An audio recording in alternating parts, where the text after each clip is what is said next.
Welcome, everybody, to Deep in Love Talk Show. My name again is Ariel Caputo, and it is another awesome Wednesday here in California. Tonight, our guest speaker is David Ellison. Where are you calling in from, David? Actually, in Los Angeles right now. So nice. Yeah. Awesome. We're loving this a little bit cooler weather. Yeah, it's nice. It's fun. Well, thank you so much for being with us tonight. Can you give us a little bit of background, where you're from, what are your hobbies? Let us get to know you a little bit.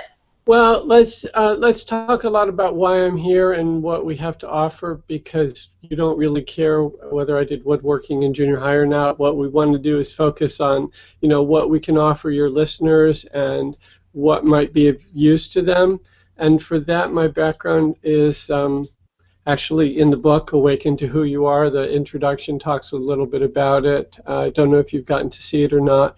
But ever since I was a kid, I had some very interesting and amazing experiences, and a couple of decades ago that woke up to a very clear connection with the Divine Mother, Mother of God, Mother of all, bridging unboundedness and manifest creation. And since that time, we've been downloading very powerful divine frequencies from the highest divine realms and beyond, and we've packaged them and made them available to brighten people's lives.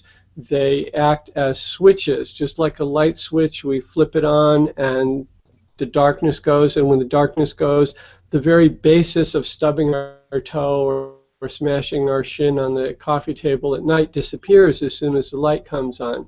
You don't need to study why it's happening. You don't need to do any measurement. You just flip a switch. And like that, the divine frequencies and the books and the pictures and things that we offer at davidadelson.com, or if you can't spell it, it's giftsfromdevotion.com, gifts is plural, are all these switches that just allow people to very easily and effortlessly shift things that hitherto had been a real struggle. So, I think that's something that we want to make available to your audience. Our YouTube channel, we have dozens and dozens of 6-second videos. And what they do is they just bypass everything, and they just can switch you from, pain and suffering or negativity to positivity. And you just watch these little 6-second videos, half a dozen times every day for a little while, however long it takes, and those things just evaporate very effortlessly. So we're really excited to be able to offer these to as many people as possible. I mean, we have very expensive things, but we also have things that are free. Let's just get everybody happy. So does that answer your question? Sure. I love it. Let's talk about your book for a minute. So it's called Awaken to Who You Are. When was it released? Oh, a couple months ago, I think. I don't remember exactly. It's pretty new. It's available online in PDF format. So we did PDF because just about every kind of reader can do that. It's a great little book. It's 77 pages long with 160 plus pictures, because we all love picture books. We all grew up reading picture books when we were kids. And by using pictures, it allows us to give a lot of detailed information. And again, we put these divine frequencies in the images and the text. It's a very quick, easy read, and yet it is incredibly profound and significant. And the reason it's called Awaken to Who You Are is because most of us don't know. Most of us spend our lives identifying ourselves by what we like or don't like, or the size and shape of our body, or even our thoughts, or what other people think about us. And the truth is that deep inside, we're unbounded bliss, we're infinite, and the very first chapter of the book makes that very clear in a couple dozen pictures and 5 or 6 pages, and it's just a very aha experience for people. And just reading it a few times is going to make a significant difference in people's lives. And we talk about what the blocks are that allow you to fully awaken to who you are. And it's a fun book that's meant to be humorous and light and lively, and people should have a good time. Knowledge doesn't have to be a struggle. So it's not like algebra or calculus or anything. It's just real simple and fun. And nice. How much is the book on Amazon? It's actually not on Amazon right now, I don't think. Oh, it's on your website. Gifts. Yeah, it's on our website. It's $5.99. Okay. Only because I dropped the ball. I haven't gotten around to getting it set up on Amazon. My bad. Yeah. What type of audience is the book for? Age group? Well, it's mostly for people who get that there's something missing in their life. So sometimes people are older when they realize that, and sometimes they're in college, and sometimes they're quite young. But for the most part, it's those people who are aware that what they've been told doesn't seem to hold water anymore. That we're brought up. A perfect example is we're told, work hard, and if you work hard and keep your nose clean your whole life, then you're taken care of. But that just fell apart in 2008. So people are getting that a lot of the, socioeconomic, political, the religious things. The new pope is fantastic, very much in tune with things, but the previous pope, we'll just say, left a lot to be desired. And I think the new pope is much more in tune with the reality of the teachings of Lord Christ, for instance, and the reality of what needs to happen in the world, whereas the other people were more interested in keeping their patrons happy, comfortable, whatever the term is. And so you see people from different religions and different walks of life and different socioeconomic background, and whatever it is, they're just kind of getting, okay, I'm trying to be happy, it's not working. Jim Carrey, the very famous actor comedian, is very fond of saying, he says it a lot these days, I really hope that everybody gets whatever it is they're praying for, they're asking for, or whatever, whether it's wealth or fame or both. He said, I really hope they get that, because then they will see that's not what it is. That's not what it's about. So when you have somebody who obviously money is not an issue anymore, fame is not an issue anymore, and he's saying that's not what it's about, he's somebody who's, who is very much in line with the type of people who would benefit from our book. And he has his own book out, actually, for kids that's actually pretty amazing in and of itself. So it's those people who are frustrated, they feel like things haven't worked out in the way that they've hoped, and mostly they're just frustrated and they get that this can't be all there is. And it isn't by a long shot. But there are blocks, there's an understanding that they need to have, there's experiences that they need cleared, there's untruths and lies that they have internalized and act on a daily basis. And all of those things can be, a light switch here and another light switch there and another light switch there, and suddenly the whole palace is, a beautiful, right out of Disney, glowing, well lit, servants bringing the food and the champagne and the music playing, and it can be a fabulous experience. So anybody who just doesn't feel like it's working for them will benefit from it. And it's fun, so anybody who, even if they're a spiritual seeker who's very far on the path, it will reiterate and maybe fix a few angles that have been off, and they'll laugh. It's funny. It's an entertaining book. So That's awesome. I actually was reading about it, but listening to you now, I know for sure I'll end up this call and I will go check it out. I want a copy. yeah, it's fun. It's fabulous. It's just delightful. So that's what it was meant to. So That's really cool. Okay, let's talk about you for a minute. okay. So, tell me your role or your title or what you do today. What's your service? Basically, I guess we call it a divine healer, but I'm also a developer, and I connect people individually if I have clients or businesses, which I've worked with companies of, hundreds of employees with 22 offices. I've worked with, companies of 3 people. I've worked with individuals in, the website says that I think it's 28 states and 15 countries, and we've done all over the world. And one-on-one, what we do is we just awaken in people and give them that connection of Divine Mother, of that intelligence and compassionate heart and loving heart, that it's at the basis of creation. And from that level, anything can be changed. So we had a woman call up from Scotland one time, and I think it was in Massachusetts, and she called up on a Monday night, and you know how those people who try to tell you their whole life story, which is all problems, but they try to tell you in 90 seconds or less, so my brother-in-law and my job and my school and my kid and my parents and my this and this and this, and just yada, yada, yada, yada, yada. You know that kind of person? So she just started doing that. And when I do these consultations with people, and we've developed a lot of products so that people don't need to do consultations with me. I'm not cheap, but we convert the money to do the healing work. But we have a bunch of DVDs, DVD programs, CD programs. We have art that you can get and buy it once and then use it dozens or hundreds of times. We'll talk about that. And so we have some DVDs that for $79 and you buy them and you play them 24/7 for a year. Very, very powerful programs that bring these frequencies. So this woman called up and she started doing this thing for 90 seconds, yada, yada, yada, about her life.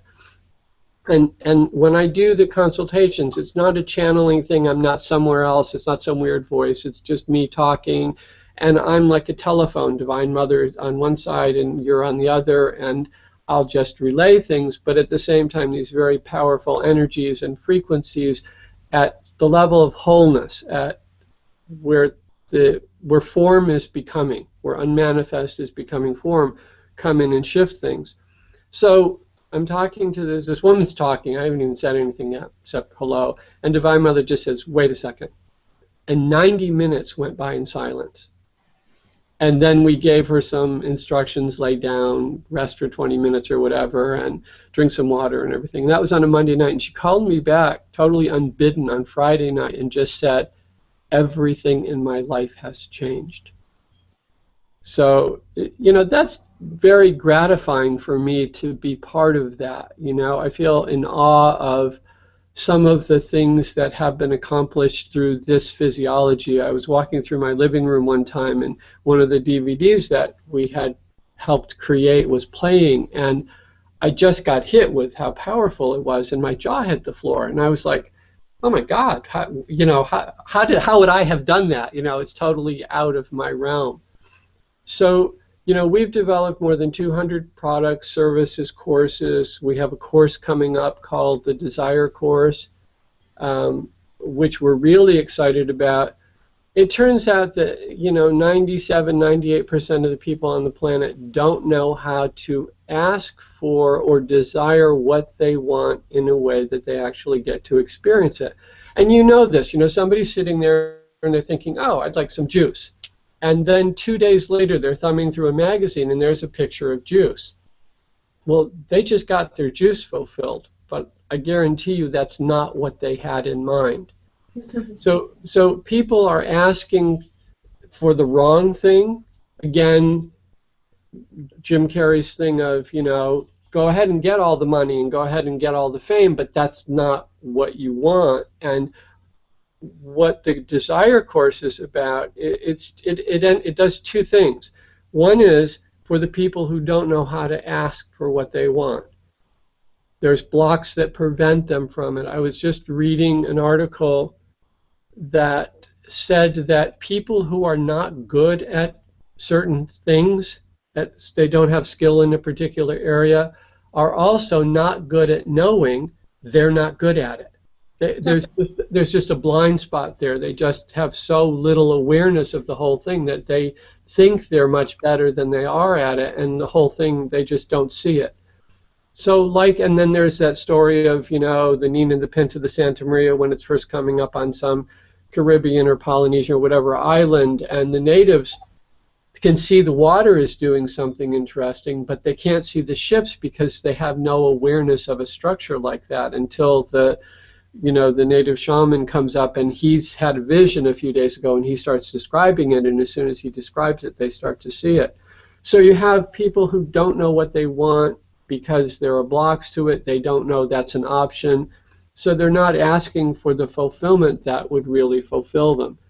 So we've got that part of the course, but then receiving is a big part. And it turns out that 50% of the people on the planet, 49, whatever it is, don't know how to receive something even if it's given to them. And because either they don't recognize it as what they want, or they feel unworthy, or whatever. And all of us have seen this, where somebody goes up to give somebody exactly what they want, and the person passes it on to somebody, refuses to take it. You know, parents are good at that. When the kid tries to give the mother something, and the mother's just like, no, no, you keep it, you do. They're refusing to take that which will bring them fulfillment. So this desire course is 4 lessons plus a bonus lesson. We're going to answer everybody's questions who's on. It's very limited seating because there's a huge amount of information that they'll be getting, but mostly they'll also be getting massive clearings so that they can become incredibly powerful, because a powerful person can get whatever they want harmoniously without disrupting nature, but rather in accord with nature. So it's actually very cool. If you read some of the very ancient texts in the world, in India, there's these Vedic texts that are incredibly old, and one of them, it actually describes the duties of a king, and one of the things that it said is, if a king is head of a kingdom that's prosperous and doing well, and if there is another kingdom nearby where people are starving and being mistreated, and there's problems and there's famine or whatever, that the king of the country that's doing well, it's actually his obligation to take over the other kingdom for the purpose of fixing all of those people. Not for the purpose of selling guns, but for the purpose of feeding them and clothing them and healing them and taking care of whatever problems that they have. And that kind of well-wishing for humanity, that's actually part of the criteria of who we're allowing to take the courses. You know, not that I want the new Mercedes for me, but rather I want to be in a position where I can help hundreds of thousands or millions of people. And there are those people, and some of them are already somewhat affluent, and some of them are not, but some of them who have managed to become moderately successful could be hugely successful in a benefic way towards people. So this desire course is coming up in a couple weeks. I don't even think you can sign up for it, but the desirecourse.com is where the information is about it. But we're real excited about that because we think that'll be a great boon to be having, you know, even if it's only a few dozen people. Maybe we'd offer the course again sometime, but this idea of having that divine knowledge of how to fulfill what you truly want. And one of the really cool things, Ariel, about it is, if you have what you want, but somebody else wants what you want, you're not safe. So you then worry about it, and if you're worried, you're not fulfilled. You're worried. So part of having what you want means everybody having what everybody wants, because when everybody has what they want, nobody wants what you want, and you're safe. You don't have to worry about it. You have everything you want. Bob has everything he wants. Mary has everything she wants. Everybody's happy. Everybody's fulfilled. Everybody's healthy. Nobody wants something that somebody else has. So that's very cool. I could listen to you talk about this for hours. All this stuff very much intrigues me. Something I'm always asking myself is there a better way that I could be asking for this? Yeah, absolutely. That's something I deal with all the time. Yeah, and yes, absolutely. You're not to be personal, because again, 98, 97, whatever it is, most people don't. First of all, the people who are the educators or most people don't know how to get what they want, and unfortunately, some of those who do are not totally balanced, and they're willing to throw the socioeconomic, the health of the planet out of kilter. So we really want balance in what's going on, but who's going to teach you? Who knows how to get what they want? Because here's the thing. When you have a thought and you think I want something, what's the source of that thought? Who's having that thought? Who are you? Who is it who wants to be fulfilled? Okay, because you have a thought where you walk by the cookie shop and you smell the fabulous chocolate chip cookies or muffins or fresh candy or whatever, coffee, whatever it is, and you suddenly go, oh, I want that. Well, do you? Or is that a memory that wants it? Or is that your liver that wants it? Or is it, your spleen that wants? I mean, who is it that wants it, and how fulfilled will you be when you get it? You look at people who have food cravings, and they fulfill those food cravings, and then they become obese, and they have health issues and everything. And if you go to somebody who's constantly fulfilling their food cravings, and you go to them and say, you're fulfilling what you want, are you happy? They're going to tell you absolutely not. They're forever in that state of want because the cravings don't fulfill the cravings. Or drug addicts or alcoholics or cigarette, whatever kind of thing. They're not asking for the right thing. And they're not going deep enough because there's levels within the mind. There's the intellect, there's the ego, there's the source of thought, whatever that is. And we talk about a lot of this in the book, Awaken to Who You Are, because how can you fulfill you if you don't even know who you are? Right. That's awesome. I know something I ask constantly of myself. I'm like, please reveal to me what it is I need to know, or please reveal to me what questions I need to be asking. And that's a question I say often, morning and evening, as I'm rising and ending my day. Thank you for revealing to me the answers for today. Yeah, and that's a beautiful thing to do, and it's actually an incredible thing. And if everybody was doing that, they'd be more open to the answer. But you're not receiving two things. Right. There's receiving the answer. So if it's revealed to you in a whisper in the wind as you're walking into the mall, you're not hearing it. You're busy doing the mall thing, okay? And that's normal. Nobody's taught you how to get these signals. And the other thing is that for thought to be powerful, again, we address this in the book, The Awaken to Who You Are. Again, it's at the website, giftsfromdevotion.com. Just go under store into books. But one of the things that we address is if you want to fulfill your thought and you're weak and you're hungry and you're tired, and therefore the thought force is very weak. If you haven't slept for 3 days, how easy is it for somebody to fulfill what you want? You're cranky, you're whiny, you're tired, no matter what they give you, it's not it. It's, you're in that frame of weak thought. Whereas somebody who's, gone to bed on time on a regular basis, they have a good routine, they have a good diet, they're exercising, they're more in tune with natural law, and they're doing whatever programs. We talk about transcendental meditation, which is taught by Maharishi Mahesh Yogi. We've had great success in that. There are other programs that we reference as well. That's our favorite just because of the huge amount of research and because of my own experiences. But people need to be developing. Paramahansa Yogananda offered some techniques. There are other people who offer more than just wisdom, but actually techniques for going to finer levels of the mind.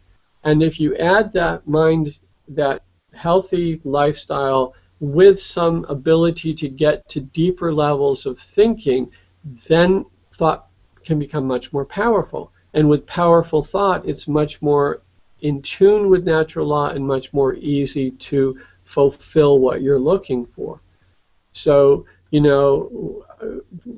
I've had these jobs in the past where the head of the company were just these brilliant people, and you saw it. They walked in the room, they just lit up the room, very charismatic, very bright, very sharp people, heart and mind, very alert, and you can just see these people, they just speak, and everybody, out of love, not out of dictatorialness, but out of love, people run and they want this guy to be happy because when he's happy, they feel it back, and that's somebody who's got that integrated heart and mind and that thought force where when they speak, they don't have to ask people, and when they do give an order, they give it in a very kind way. They say, would you please, And then you look at these bullies who run a lot of these companies, and they have not, how do you want to say this? They're not kind, and therefore they're causing problems for themselves and for others. And so you want to have kindness, compassion, heart, integrated mind and heart, alertness, clarity, a thought force that's deeper than the superficial, where you get more to the, not the waves of the ocean, but you get to the base of the ocean where, you know, you move your hand like this on the surface of the ocean, what happens? You know, splash, splash, splash. You go 3 miles down and you move your hand like this, and, you know, tsunamis happen. Huge changes, huge things. And that's analogous to that idea of deeper levels of thought to increase the power to bring the fulfillment for what we want. So if I were working with you, the two things that I would, I mean, probably there's more, but because we offer a whole lot, and we're happy to work with, you know, anybody, just they can make an appointment on the website. You know, we charge $250 an hour for phone consultations, but they change your life. I mean, they really do. But you know, in your case, the first thing we're going to do is recommend, you know, an early bedtime, and early morning exercise, even a reasonably brisk walk in the morning, and no coffee, and intend deeper, and ask for, in addition to the prayers that you're doing, ask for depth, wisdom, and the ability to hear the answers when they come. Make it so obvious I can't possibly miss it, or make it so subtle I can't possibly miss it, but make it so I absolutely get it, because you're missing hundreds a day. And that's not, and it's, you don't need to feel offended or take it personally. 98% of the world is walking around missing exactly what they want on a daily basis, and some of them are literally starving, and they're still missing what's being presented to them. Sure. You touched it for a second. I actually want to talk a minute about prayer. Okay. What do you want to talk about prayer? The definition, the importance, the... I always liked Mahariji's definition of prayer, which was prayer is the link between someone who wants something and someone who can give it. And again, prayer, you know, God is very benevolent, and all prayers are heard, but not all, how do we want to say it? Not all prayers are kind. And not all prayers have the depth of power.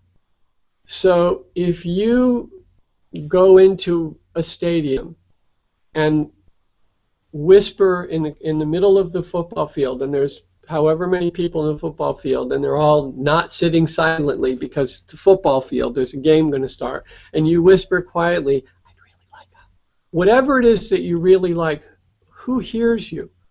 Not, and not saying that God doesn't hear it, but it's a whisper. Or if you go into the same stadium with the microphone, I mean, look what happens when whoever it is, and you've seen, you know, 6-year-old girls or 11-year-old girls or whatever walk in and nail, you know, the Star Spangled Banner or whatever, and they just boom, and there's absolute silence, and everybody hears it. It's not a criteria of age; it's a criteria of attunement. It's attunement. You know, you hear those people sing where you just know angels are crying, you know. So when we look at prayer, we want to have those prayers that get bumped to the top of the line, that, and not those prayers that, like, you know, if you can't bother to ask me. I want to be clear about one thing. Everybody is always being taken care of, whether or not they are aware of it and whether or not they are aggressively praying. It doesn't matter. God's too benevolent. Everybody's always being taken care of. But the problem is that if you're attached to the bud of the flower and you're going to scream when the bud is destroyed, you're never going to enjoy the beauty of the blossomed flower. So You know, I saw something today on Facebook or whatever it was that said, you know, for a seed to fulfill its purpose, it looks like everything about it is destroyed. The shell is shattered, whatever's inside sprouts all over the place. It's a complete mess. The whole thing, from what it looked like as a seed to what it becomes very quickly, looks like it's a complete disaster. And if you'd stopped looking at it there, you'd think the whole thing was a failure. And yet, that's not what's going on at all. That the whole thing is shifting to bloom into this beautiful oak tree, or, you know, fruit, or what, flower, or whatever it is. But if you look at that limited thing, you think, oh my God, my life is horrible. It's a mess. Things aren't. But that's never the case. It's never the case. It's never the case. What prayer does is it allows hope.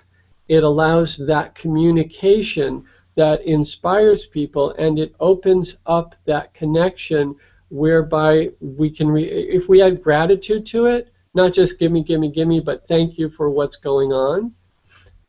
Thank you is very powerful. And one of the things that we talk about in the book is how actually, well, we're going to skip that. We're going to leave some things for later. But thank you is very powerful, and that helps open up the gates of receiving. So when we pray, if we start with some gratitude and end with some gratitude, we're leaving the gates of our heart open, and that allows more receptivity.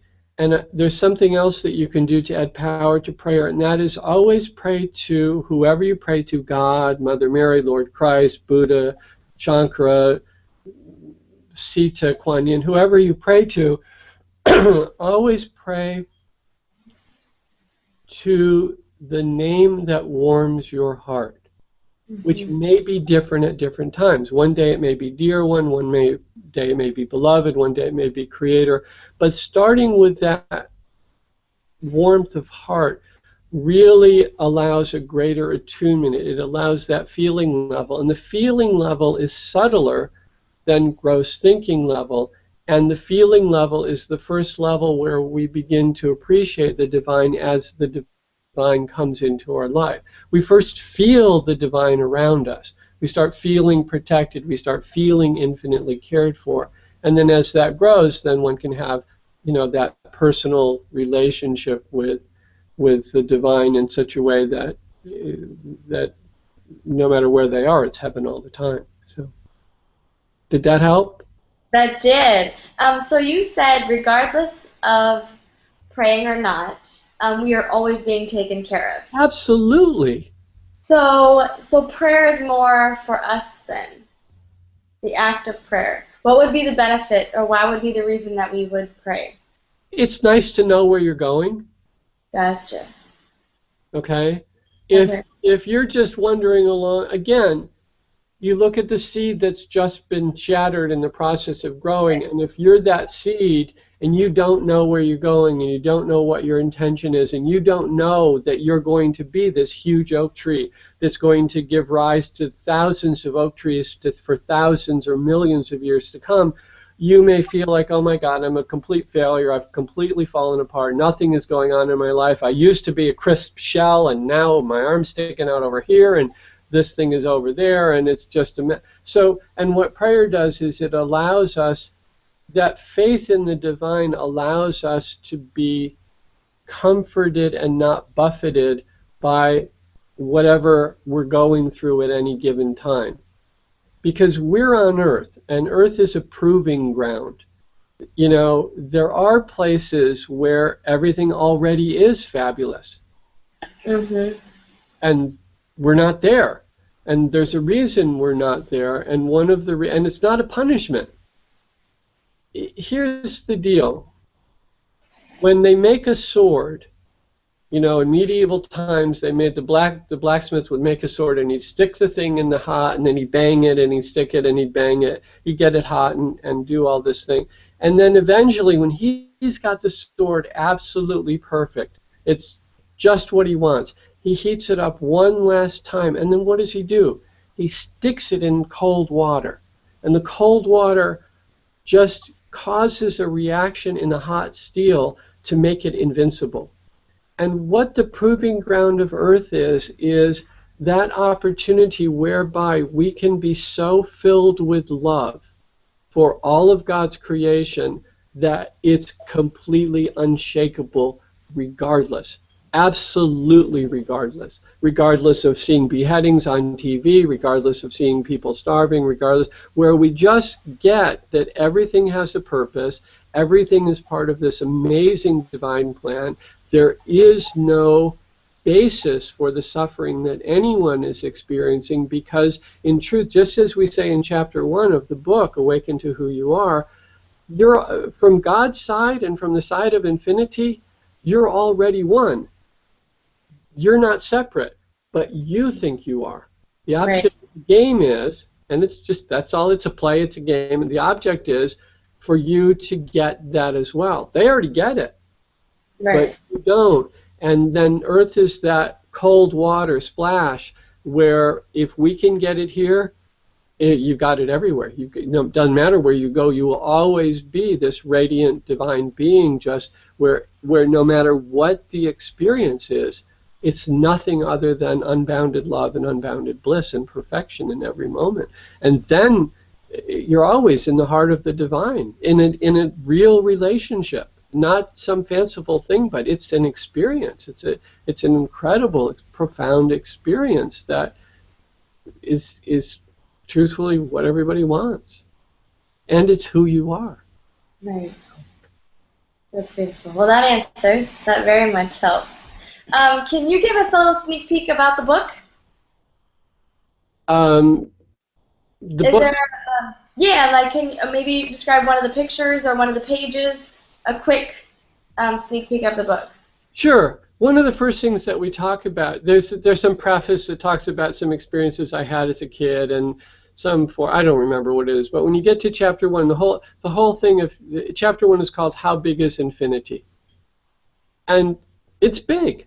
It's really big. And the most recent figure, and I don't even remember, I think it's 156 million or billion or quadrillion, whatever it is, light years from one end of the universe. That's the current thinking of how big the universe is, which is really big. And then we talk about it in the first paragraph or on the first page or something. We have some nice pictures about it and everything. We say, well, if we don't really know, that's how wide it is, but we don't know how tall it is. We reference how it's a long walk. You can't get there. If you were to get to the edge of the universe, it wouldn't be the edge of the universe, because in fact the universe would expand as you get there. There's all these things that we play with, but one of the things that we bring up, we talk about the universe is seen from the outside as if it's a golden egg, is the description of it. So we have some images of that, and there's some cute pictures. And then we say, well, physics tells us that the universe is expanding.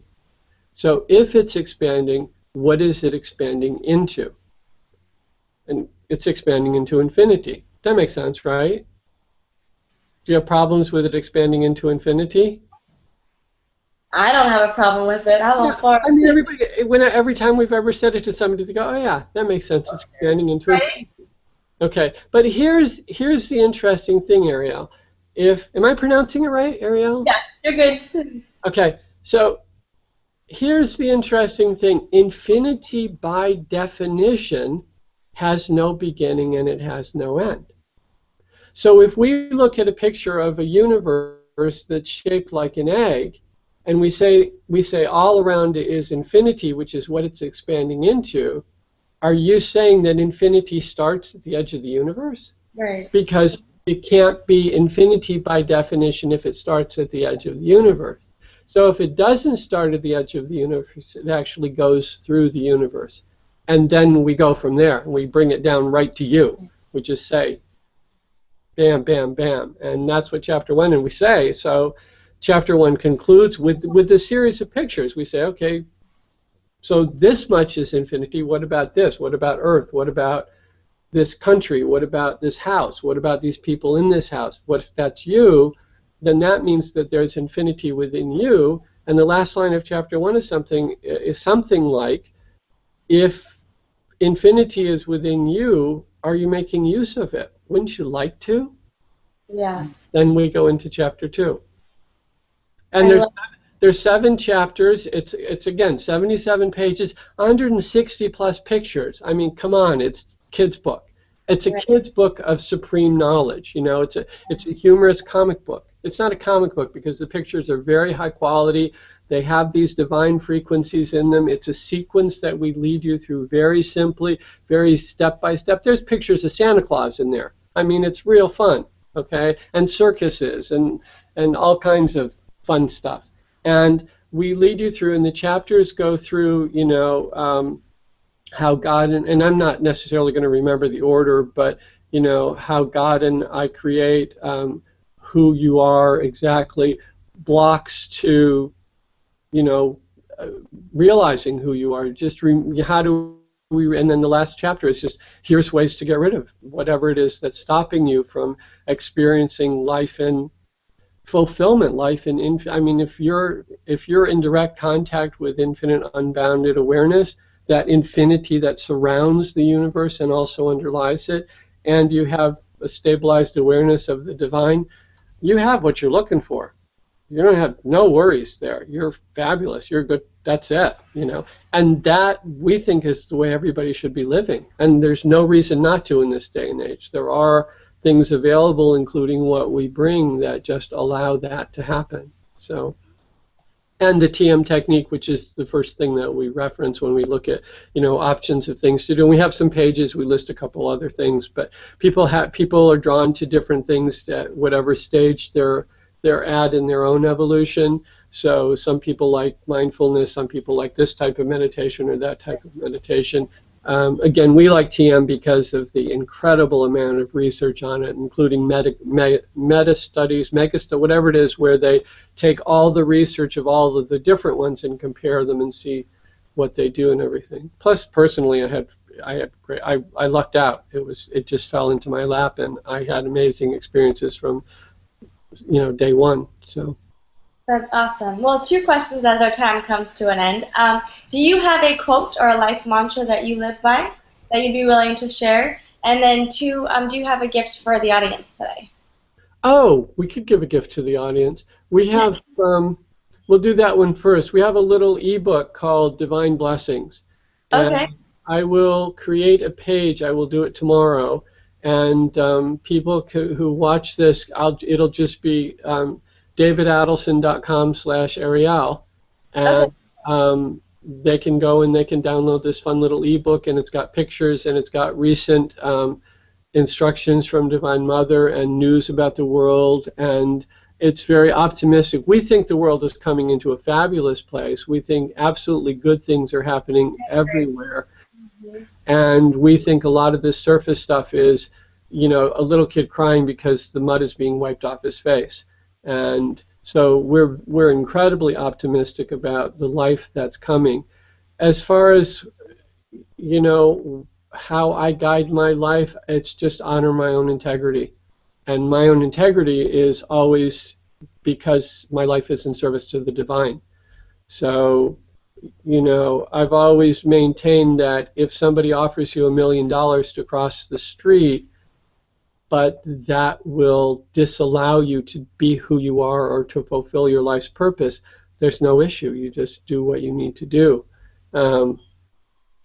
Understanding the value of $1 million and things, and you know, you don't just automatically dismiss it. $1 million, if it doesn't violate it, and they're having ice cream, you know, then sure. But if it violates it, if it violates your own integrity and your own purpose, and everybody can have a higher purpose. Mm-hmm. And if no other purpose, just be kind to everyone. Yeah. Or just never tell an untruth. Just pick some virtue. Doesn't matter what one. Just pick some virtue and live by that. And you'll find that all the rest of them will grow spontaneously. But live by it means never sacrifice your integrity for what someone else may say or think or do. It just means if you're going to be kind to everybody, you're going to be kind to everybody. If you're always going to tell the truth, we're always kind in terms of telling the truth, and we always tell truth from the perspective of the highest possible way. We don't tell them, I think you're a jerk and I'm telling you the truth. We say, look, based on my perception of what you do, it appears that you're not getting what you want. Have you considered trying this way, which might be more in line with? So there's a Vedic saying which says, speak the truth, always speak truth, but speak the truth which is sweet, because people can hear that. So we find some virtue that we're willing to adhere to. Benjamin Franklin, in his autobiography, apparently was both brilliant and a jerk when he was 20, and he said that he was brilliant, but at the same time he was a lout and a clout and a clod, and he interrupted people, and he was always shoving down his ideas and shouting down everybody else at these meetings. And somebody that he respected stopped him on the street one time and said, look, I think you're brilliant, but if you keep going the way you're going, nobody's going to listen to you in a couple of years. People are just going to block you out. And Benjamin Franklin decided, based on that, he went and he picked 13 qualities that, and we over time, can I finish this? Yeah, go for it. A couple minutes. Okay. He listed 13 qualities that he felt he should have. And then what he did was each week he would just focus on one, and he carried a little notebook around, and he did it the negative way. We'd say do it the positive way, but what he did was he just, every time he violated that adjunct, whatever he was trying to do, he made a little mark in the book. And so he had 13 of them, so he would go through the 13 and then he would do it again. So in the course of a year he went through the cycle 4 times, and at the end of 2 years he felt he had really, he was hardly making marks in the book anymore. But he did agree that, he said, even in his later years, organization was one of them that still kind of escaped him. So, but the idea is he just picked, I want to be, these are 13 qualities that I think are of value. And, you know, he became a statesman, and I mean, he's on the $5 bill. Everybody's heard of him. So this is just honoring your integrity. Who do you want to be? I'll pick this quality. I'll pick these. You know, just one quality can make a person great if they adhere to it and honor it without strain, but just honor your integrity. So that's. I love that. I actually was on a suicide call last night, and the young girl I was dealing with had been through abuse and mental and physical, long story. And so I started asking her, well, what characteristics, who do you want to be? And so she started listing off intelligent, caring, loving. And then she was like, but I don't know anything about it. And so that's very interesting that you say that, because then I said, well, how about we pick one and then we go research it. We're going to read about it. We're going to Google it. Yes. Every time we see someone, let's write it down. They look caring. Okay, I'm going to look at them and I want to study it. Listen to books, read books, anything like that. Just familiarize yourself with these characteristics that you want to have. Absolutely brilliant. And it's very interesting because that question that you asked, who do you want to be, is brilliant. Because one of the things, again, that we talk about in the book is how, and it goes into it in detail, how different circumstances may manifest in our life. But there's 2 qualities of it. One is that we created it, and we go into it and we explain how we did, and it can come from a number of different sources, and I know we're running low on time. But we created it, but then having created it, we then pass judgment on it. And we say, oh, that's not good, this is whatever. But here's the cool thing. Just as you were saying to this woman, it doesn't matter what's happened to us. We can completely turn the thing around. We can say, I don't, you know, suppose your car gets totaled. You can be that person that bemoans it and whines about it for years, or you can never mention it to everybody and just not be that helpless person. Just, yeah, that happened. I don't need to talk about it with anybody. It's not important. It's just an event. You know, I had a donut this morning. I'm not talking about that with everybody. My car got totaled. I wasn't, you know, it was parked and I came back. It's not a big deal. I don't need to talk. I don't need to play the victim. And there are a lot of people who have, you know, horrendous experiences when they're young, and it really, and they can, when they decide to, again, it's a proving ground. Can you turn that around so that there is so much love and appreciation that that kind of experience never happens to you again, that it has no long-lasting scars and stuff. And we have a bunch of products. There's some tinctures and stuff on the website. Like, forget about it. It's like you don't have to deal with this stuff. The bullfighter just lets the bull go by and gets a standing ovation. You don't always have to wrestle it to the ground and kill it. You can. Right.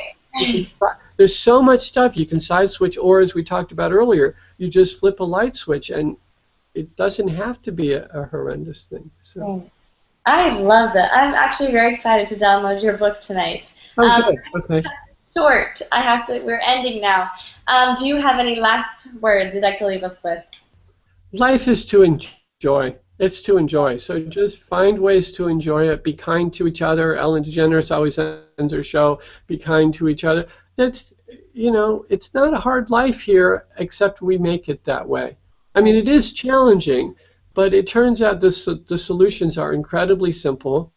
Get my book. Look at the website, because there are things in there. I don't care who your listeners are. There is something there for everybody that will intrigue them.